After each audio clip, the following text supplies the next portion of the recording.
আমরা কি আল্লাহর পরিচয় ভালো করে জানি? আল্লাহ পাক রব্বুল আলামিন পবিত্র কোরআনে হাকিমের বিভিন্ন জায়গায় বিভিন্ন আয়াতে তার পরিচয় দিয়েছেন, আংশিক কোথাও আংশিক বিক্ষিপ্তভাবে দিয়েছেন। কিন্তু কোরআনে কারীমের একটা আয়াত আছে যে আয়াতের মধ্যে আল্লাহ তাআলা তার সভরেন্টির কথা, তার পরিপূর্ণ, তার সম্পূর্ণ ডিটেলস বর্ণনা করেছেন একটা আয়াতে। কেউ বলতে পারবেন আয়াতটার নাম কি? আয়াতটার নাম হচ্ছে আয়াতুল কুরসি। বলেন আয়াতটার নাম কি? আমরা জানি আল্লাহ পাক রব্বুল আলামিনের পবিত্র কোরআনে হাকিমের ৬০০০-এরও বেশি আয়াত আছে। রব্বুল আলামিন এই ৬০০০-এর ভিতরে একটা মাত্র আয়াতকে শ্রেষ্ঠ আয়াত বানিয়েছেন। জোরে বলুন আয়াতের নামটা কি? ও মুসলমান বলেন তো দেখি, কোরআনুল কারীমের সুদের আয়াত আছে না নাই? ঘুষের আয়াত আছে না নাই? জান্নাত জাহান্নামের আয়াত আছে না নাই?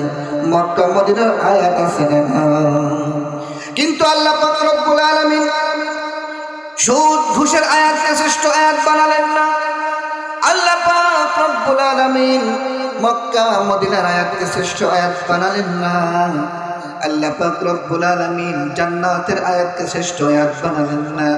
আল্লাহর নবী মুহাম্মদ সাল্লাল্লাহু আলাইহি ওয়াসাল্লামের সম্পর্কে যে আয়াতগুলো আছে, এই আয়াতকে আল্লাহ তাআলা শ্রেষ্ঠ আয়াত বানালেন না। আল্লাহ পাক যে আয়াতকে শ্রেষ্ঠ আয়াত বানিয়েছেন তার নাম হচ্ছে আয়াতুল কুরসি। কুরসি নাম কি আয়াতের? কুরসি নামক আয়াতকে আল্লাহ পাক রব্বুল আলামিন শ্রেষ্ঠ আয়াত কেন বানিয়েছেন?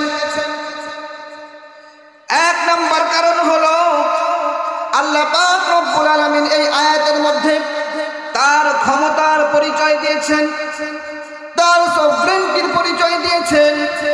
আরেকটা কারণ হলো কুরসি মানে চেয়ার বা গদি। কুরসি মানে কি? হ্যাঁ, আমরা তো শুনি আয়াতুল কুরসি, কুরসি। What do you mean by কুরসি? হোয়াট ইজ দিস কুরসি? কুরসি কি জানার দরকার আছে না নাই?